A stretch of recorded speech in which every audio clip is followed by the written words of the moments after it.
Hello, everybody. Hi. Hey Hi. How's everybody everybody. doing today? I hope Yeah. you've had a Doing great, blessed and girl. exciting day. And welcome to Life in Sync. And Woo! we are so excited about today because we have our very own Erica Glover, who is now a new author of a book Yes, Wow. entitled indeed. Way to go, Erica. Push Play. Push play, and it's overcoming relationships ordeals and refining yourself. And I think that this is such a timely book to discuss today because of the pandemic. We know we see in the news, we've seen so many cases of increase in violence in the home with domestic abuse and domestic violence. We've seen a lot the increase in murder suicides among couples, and this is actually a book that addresses some of the issues that take place in the privacy of people's homes, because everybody's home is not a sanctuary, everybody's home is not peaceful.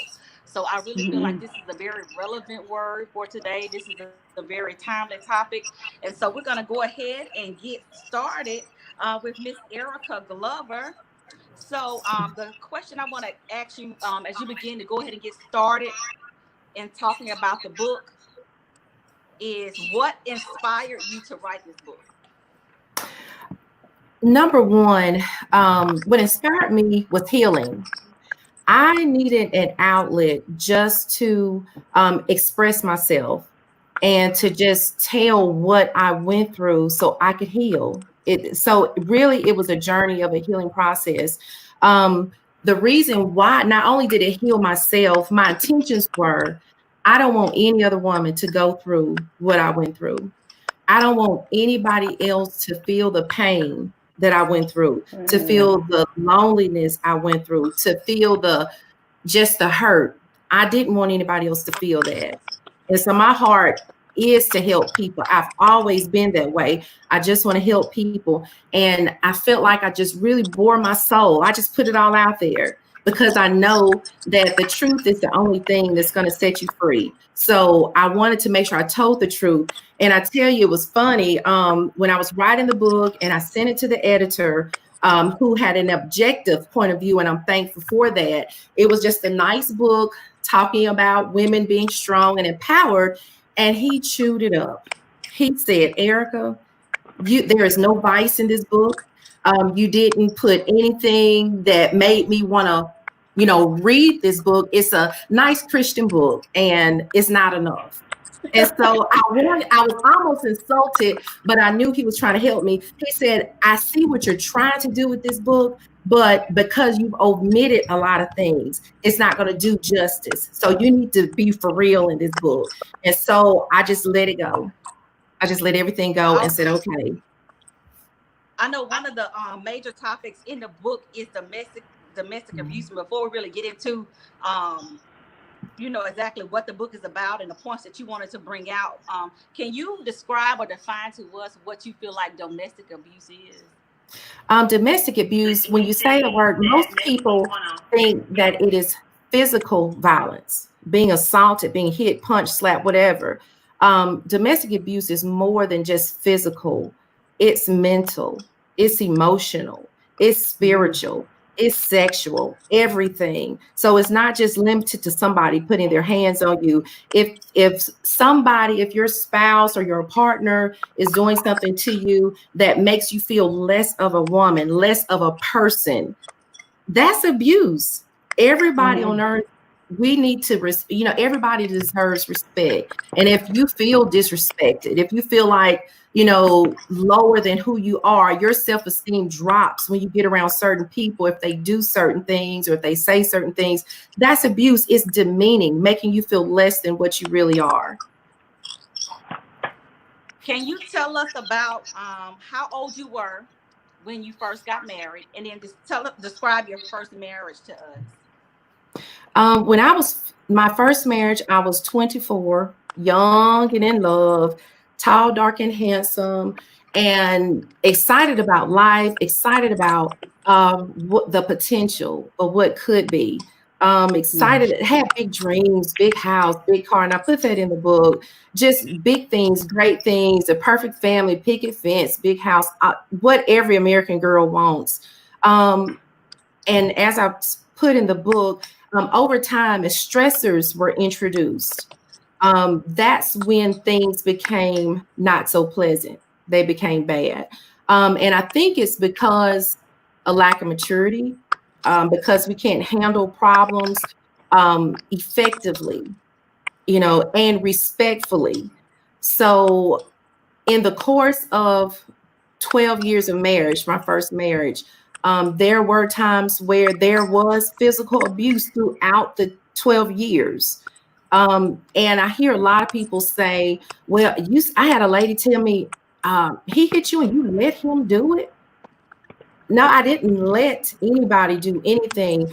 You have to understand, when you are in a situation like that, when you, not playing the victim here, but when you are in an abusive situation, you feel powerless. You feel like, if I retaliate, it's going to be worse. So it was totally a mental thing, a mind thing. And not only that, I always had the hope things are going to get better. It's not, this was just a one-time isolated incident. I said that every time it happened. And so I had to get in within myself, build myself up and say, hey, I deserve better. I'm supposed to be respected. I don't deserve this. And people, women in that situation, you have to be careful not to believe the negative things that your abuser may be telling you. You can't believe when they demean you mentally, emotionally, make you feel less than an intelligent human being. A lot of women, they take that in and it becomes them. And so they begin to look like what they're going through. But you have to build yourself up and just believe, hey, that's not who I am. I don't deserve this treatment. And that within itself, when you believe that, it will empower you to go forth and come out of that situation that you're in. One of the most interesting things I saw, we know that you can be abused physically, you can be abused emotionally, sexually, but I felt like you described some financial abuse within the marriage. Oh, absolutely. Talk about that. When you talk about, taking the money out of the account, not having enough of the bills. Mm-hmm. Absolutely. Power struggle, pride.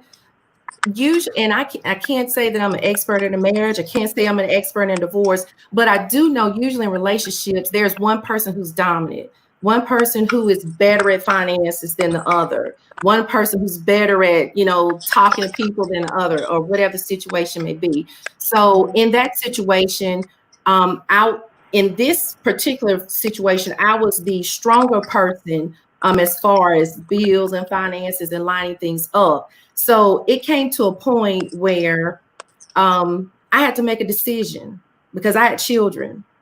And if there's no food in the house to eat, somebody's got to make sure they eat. And that person was me. So I was bold enough to separate my funds and put them in an account where it was not accessible to him, so that we could eat and so that I could have a car to get back and forth to work and daycare, and so that I could have a roof over my head. And again, when you are in an abusive situation, it's a power struggle. It's about control. It's about somebody being in charge for whatever reason, whatever inward issues that they may have on the inside. They feel like they have to exert control over the person that they are abusing or demeaning. So I had to stand up and say no more. It was either do it or die. That's pretty much what my situation was. Either starve or, that was my choice. And I wasn't going to starve, and I wasn't going to let my children starve either. So I had to make some decisions. And yes, it was difficult. Confrontation was a big thing. And I just had to stand up and say, I'm ready. I'm your contender. Let's go. And it was like, once you stand up for yourself, and this is just not in this situation, people know where you are. They know who they're messing with then, so to speak. And they, they back down. You stand up and be the person that you're supposed to be, and that who you are, you walk in your authority. People will recognize that authority and they will back up. Rhonda, you have some questions?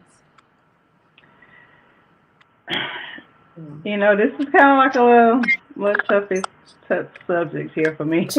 It is. The only thing that I would like when I was reading the book is just the fact that when she decided, like she was talking about, when she decided to stand up for her kids, you know, oftentimes we do see a lot of women that don't even have that courage, you know, to decide, I need to make a decision, you know. And I'm looking at the fact that what do you think made you just decide to, like, this is it? I got to make this decision. Death. You had mentioned that y'all were eating like tuna fish and hot dogs every day. Yeah. I mean, that he was spending $100 a week on lunch. Right. You know? Yeah. Right. Because you're making a good living, you know, you yourself by yourself. And I do understand the mental side of it. I understand all of that, but I just want to, like, was it the times of, I don't know, was it you drawing closer to God that awakened and gave you that power, or like what was that final thing? Was it something you saw in the kids?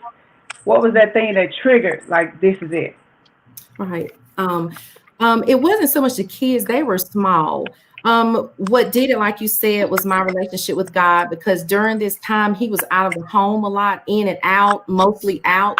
So during those times of me being alone, the only thing I knew to get strength was to pray. The only thing I knew to get strength was to read the word. The only thing I knew to get strength was to listen to music. And in the course of doing that, I listened to the music and meditated on it, or meditate on the word. And the more I read it, the more it sunk into me. Mm-hmm. And I became stronger, and I believed what the words were saying. And so because I believed it, you know, it made me stronger, and it woke me up. It woke me up. At the same time, fear grappled me. Fear was a strong factor, because, of course, afraid of losing my life. That was number one. Number two, fear of the unknown. Can I make it? Can I survive? Will me and my children be okay? Will I have a roof over my head? Not knowing, or not thinking, not putting two and two together at the time, I was already doing it by myself. But it wouldn't register with me, because I was thinking, I'm not going to be able to make it. I don't have, you know, I was thinking to myself, I did not have the support, which I had it all along. And another thing, with an abuser, isolation is a key factor. That's one of the methods they use to isolate you from your family, turn you from your family, make you feel like, oh, they're wrong and I'm right. And I believe because I wanted it to work. Now, at one point, though, like, did you feel like the people around you, like, they should have caught on to something? Like, you mentioned y'all were in ministry and working closely in ministry with people. Do you feel like at some point, like, nobody heard your silent cries or things like that? I did. I knew some people knew. They may not have known exactly what it was, but they knew the relationship was strained. They knew it wasn't perfect. But because of fear, and because of the thought, you don't tell people your business, you don't put it out there like that, fear of, oh, they're going to think I'm crazy, or they're going to think this, I didn't reach out for help. So I suffered in silence. So when I finally woke up and decided, hey, I'm not going to go through this anymore, and I did reach out to my family, they told me that we knew something was wrong, but we didn't know exactly what it was. But when I told them, they were right there, Johnny on the spot, from the beginning to the end. And so a support system is extremely important. And so, and my aunt, she asked me a couple of weeks ago, she got the book, and she said, why didn't you come to us? What prevented you from coming to us and telling us about it in the beginning? And I said, I wasn't ready, because I know my family, and most people's family, if they know that you're being hurt, they're going to come to the rescue. They're going to come with baseball bats, shotguns, and they're going to be ready. And I wasn't ready for that. I couldn't deal with their emotions and mine too. So I kept it to myself. So I can't stress the importance of a support system enough. It's so important. And some people's families may not be close knit. Maybe you have a really close friend or a really close coworker, whoever it is, but you cannot you can't suffer alone. You can't suffer in silence. You aren't meant to. You can't bear the burden by yourself. There's somebody there. Find somebody to help you through it, even if you have to go to a counselor. There's nothing wrong with counsel. Absolutely not. You need somebody. You said something real powerful when you got to talking about that. You said, it preached to me. You said, let somebody know, let somebody in, let somebody sow, and let yourself win. Absolutely. You said, let somebody know. You said somebody in ministry was able to pick up on that there was a problem. Yes. And that person that you did seek counseling, that there were people who were there to help you once you let them in, and you decided to let yourself win. Exactly. I remember talking to you a couple of weeks ago. And, we've gone to church together. We've known each other throughout the years. And one of the things that people know about you is that you are a radical praiser in church, doing praise and worship. Like, you are hard down, real noticeable worshiper. That's so nice, Mary. Okay. You might be one of those people that you choose not to sit by. Wasn't that bad? But the thing that you said that stood out to me was, because you never know what somebody's going through. You told me that praise and that worship was your escape. Tell me about that. How it was your escape. I think about reality. I think about the scripture where it says that, you put on a garment of praise to remove that spirit of heaviness for me. And I found that to be true. I remember just being in my home and just getting down. I remember one specific day, I fed the kids. They were sitting at the table eating. I walked in the living room and I just felt like I was at my lowest point. And I felt like I heard the voice of the Lord say, "Who are you?"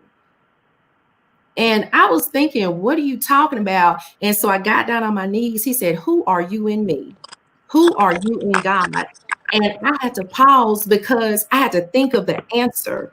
And so I was thinking, God is asking me who I am in him. So I had to start declaring the word start coming up of what he said I am. I'm a winner. I am victorious. And so when I start declaring those things out loud, it's just like it was like a big bell at the top of the tower ringing. It was like, that was the light bulb. I know who I am in God. And I didn't realize a lot of times you're in the midst of a situation and you don't know really what's going on. You're just going through it. And I know people, and I'm a praiser. That's just who I am. And I just remember when I was going through, and just because somebody's praising church doesn't mean they're just going through, they're praising God for whatever the reason.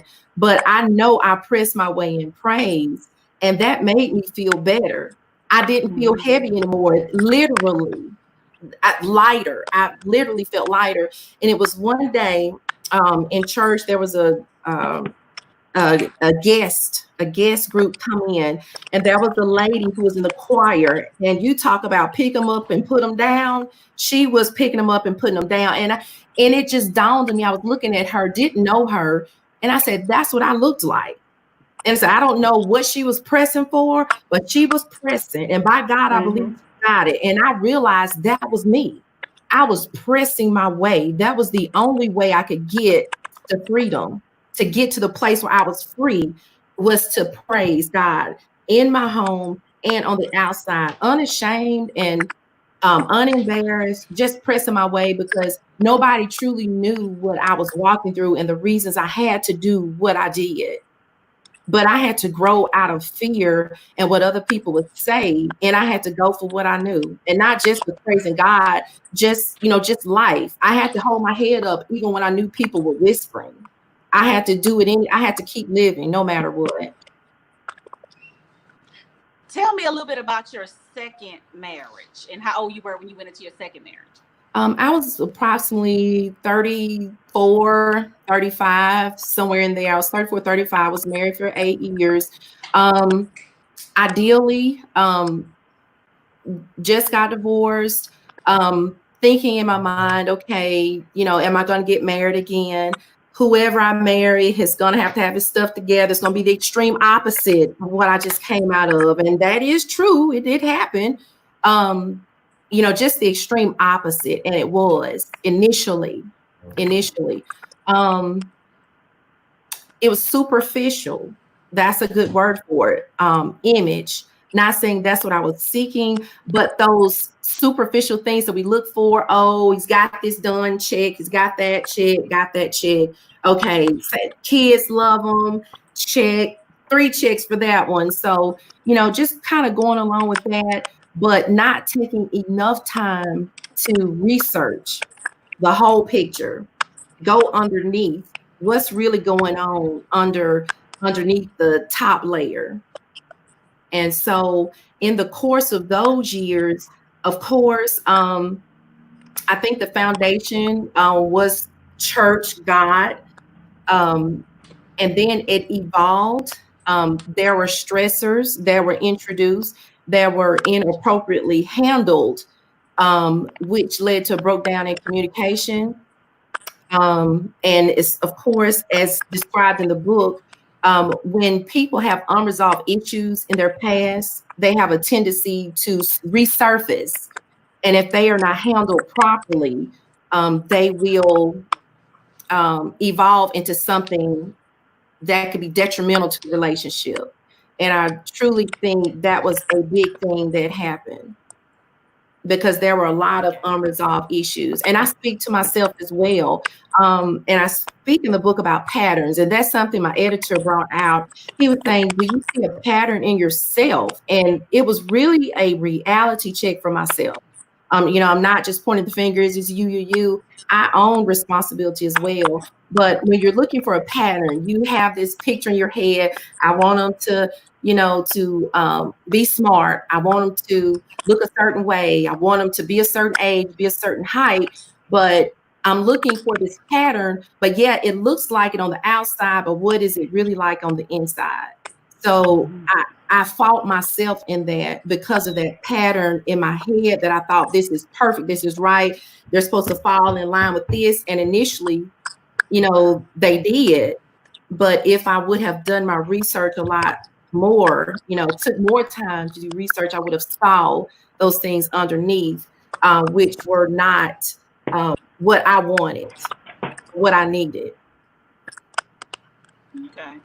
One of the things that I always teach my daughters and my friends over the years, we help each other, bring our daughters up as teenagers and growing into young ladies and going into adulthood, and so because we've made mistakes, in our past, and we hadn't always looked at the signs and the red flags and asked the right questions. That's one thing that I always try to instill in them, the questions to ask people when you are getting to know them. And so I know you mentioned, ignoring some of the signs, ignoring some of the red flags, like one of the things I teach my daughters is when you meet a young man, find out what his relationship is with his mother. Amen. And I said, if he tells you he can't stand that beef, I said, you leaving right where get out the door. Let him catch your dust. That's right. You're going to be that beef. Right. I talk to them on a real level. That's real talk. Rhonda's advice to one of my daughters one time, she said, if he'll snatch you up, he'll smack you. You put that finger, look, that finger. If he ever point that finger like this, no. Go. Right. Exactly. Run.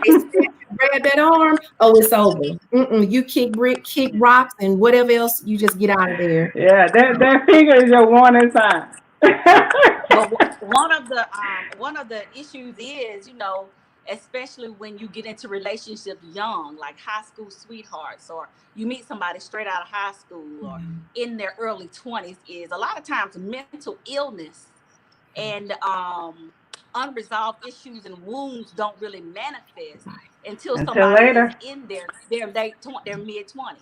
Yeah. You could have been in a relationship with somebody who was mentally ill for years before the and they changed right before your eyes. Before the bipolar, before the violence.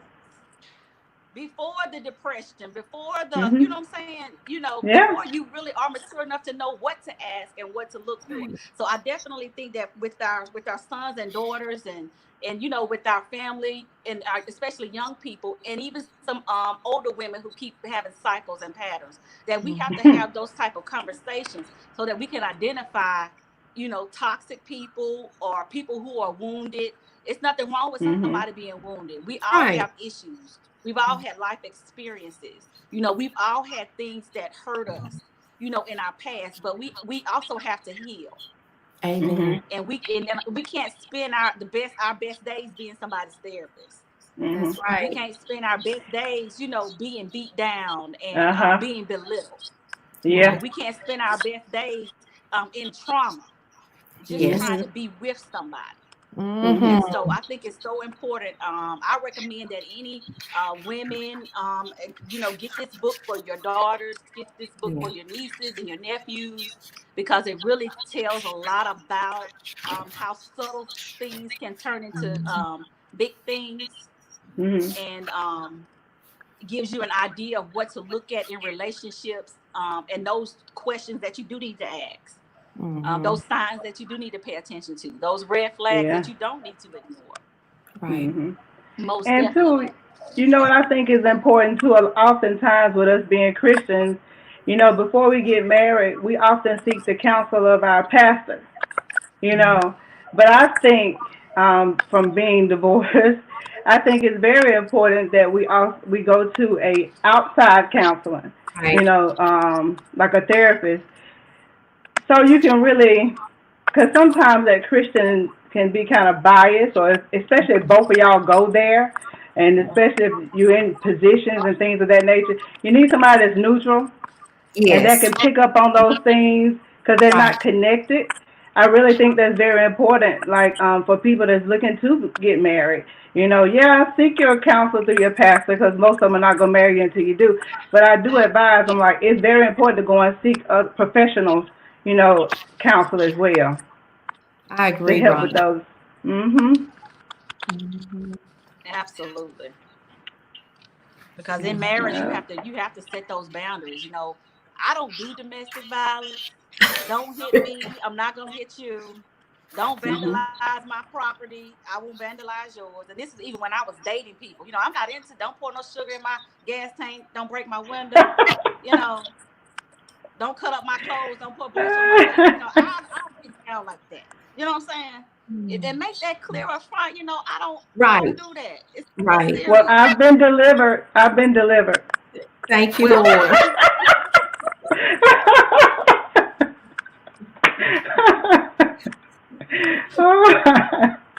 I work So hard for yeah. every little piece of thing I got. Do not destroy my property, Mhm. please. You But know, damage I do wanna say though to Erica, you know, especially in that first marriage, you know, I was a hairstylist, you know, going through some of this, and you know, it's just amazing to really and to really see the strength.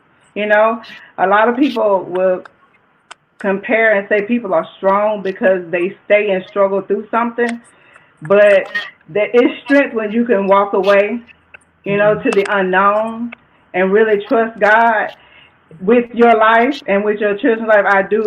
That is completely strength to me. You know, a lot of times we get it misconstrued. If you stay and you take, you're strong. But no, it really takes some strength to walk away, especially for what you've known and what's been, you know.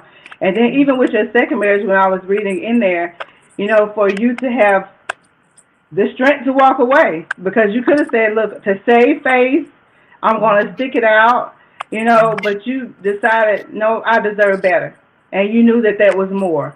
And that's one thing that I did see when I was reading that, the fact, and it just dawned on me, like, how strong you are to really walk away. You know, and a lot of people will get stuck in situations because they feel like their strength is staying. But and also, most of the time, it's walking away. Right.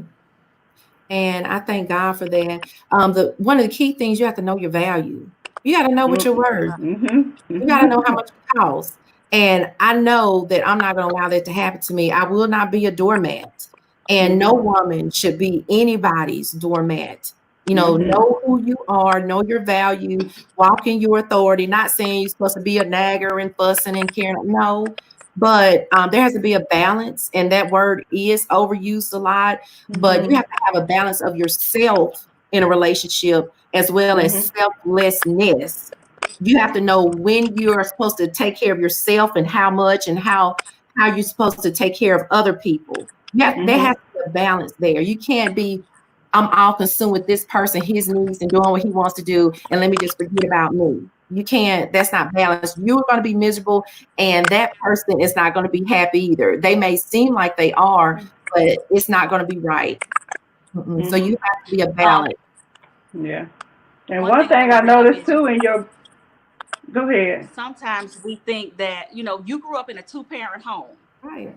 You had a father that was involved in your life. Sometimes we think that those things are going to secure our children or secure our future or whatever. But, you can easily be sheltered to the point where you're not streetwise. Right. Yeah. And then you can become a target.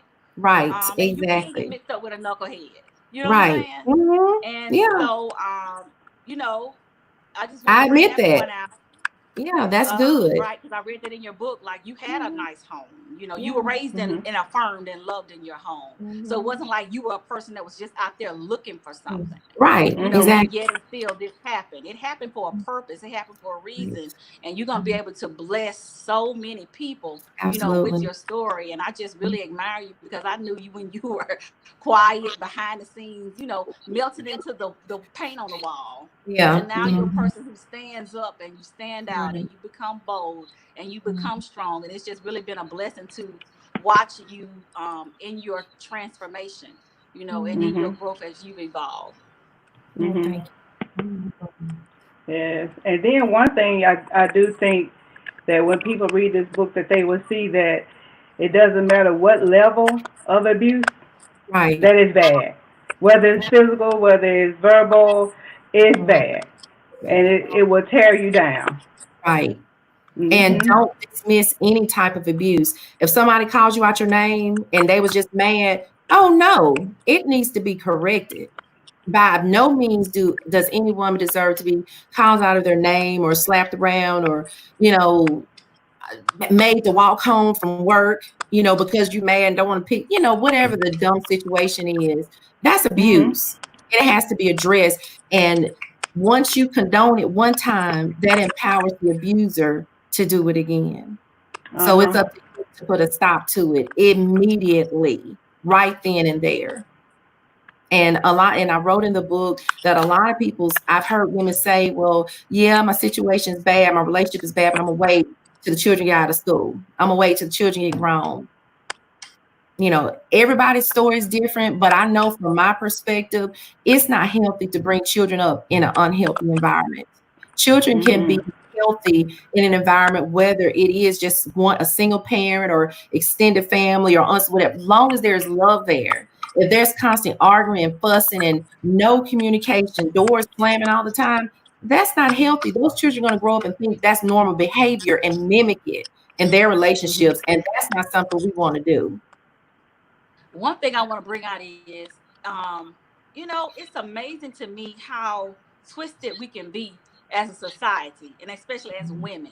Now, if you had died in this, we would be posting memorials on Facebook. The nice person you were, and the Christian, and if you had died in it, or if you had lost your mind, or if you and your children had been killed, we would have just went and said all that stuff. But here you are, a woman that we can't even celebrate for coming out, because you're afraid that somebody that you're connected to is going to have a problem with you. And I want to let you know, if you can't celebrate another woman for coming out, you are oppressed and you are in bondage, and you need to be delivered and set free. I'm proud of you, Erica, for having the boldness to step out. Every female ought to be proud of you, ought to be saluting and celebrating and supporting you, not trying to tear you down, not trying to talk about you, but actually uplifting you. Because like I said, if we had a funeral to go to, then everybody want to give a shout out. Well, I want to see people shout Erica out tonight. She came out. She made it through. There's somebody right now trying to make a decision as to whether or not they want to stay in a relationship. whether or not they want to be made free, whether or not they want to how to get out of this with their children. They're afraid. They're fearful right now. Somebody that can be watching right now. And when people don't see that they're supported, when we don't see us, when people don't see us rallying around women who made the decision to get out and who are bold enough to tell their story, that's a problem. I got a problem. Yes. So Erica, we salute you. We thank God for you being able to tell your story. Yes. You know what I'm saying? And you got my support 100%. I don't care who got a problem with it. Well, thank you, Mary. God got a problem with that. That's oppression, and that is bondage, and you need to be delivered and set free. And I want all women to be free in Jesus' name. You got any closing remarks before we get off of here? We already been on here a long time. 40 minutes. Ladies, be free. Know your value. You don't have to take it. You are equipped to do whatever it is that you're supposed to be doing. Never let somebody dictate your happiness, dictate your future. You be the one. You and God, you do that. So just know your value. Know who you are. Rhonda, you have any closing remarks? No, nothing but Erica. Know I'm proud of her. I'm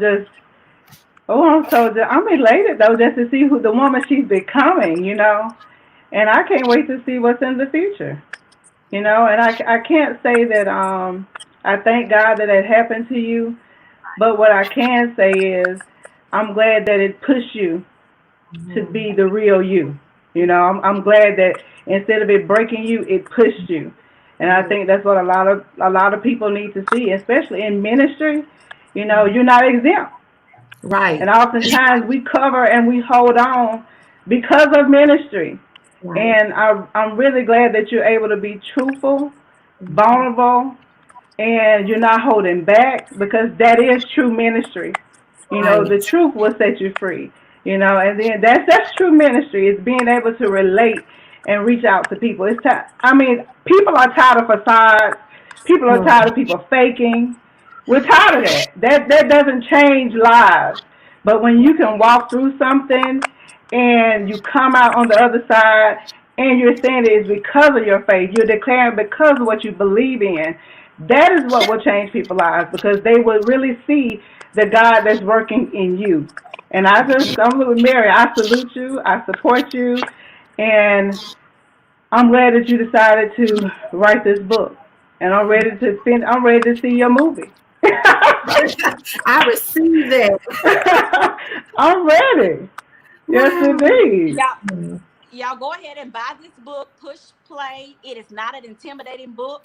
It is not a real thick, big read. It is just straight to the point. It will bless your soul. It'll cause you to do self-reflection and just really evaluate your life and the decisions that you've made. Give it to your young women in your life. Give it to the young men in your life. And I believe that this book will empower and even make people make the changes that they need to make, so that they can go forth in their own purpose and evolve into, what God has called and fulfill their purpose, what God has called them to be. And so we want to thank everybody for tuning in tonight. And we want to make sure that you continue to live life in sync. Hey, Mary. Yes.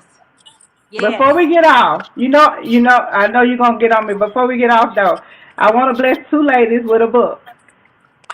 And so what we're going to do is I'm going to bless the first person that came on. And then what I'm going to do is I'm going to bless the first person that shared our broadcast. All right. All right. But if you haven't gotten a copy of Push Play, get your copy today. Good stuff there. Yes, have a great indeed. night. Thank you. Bye-bye.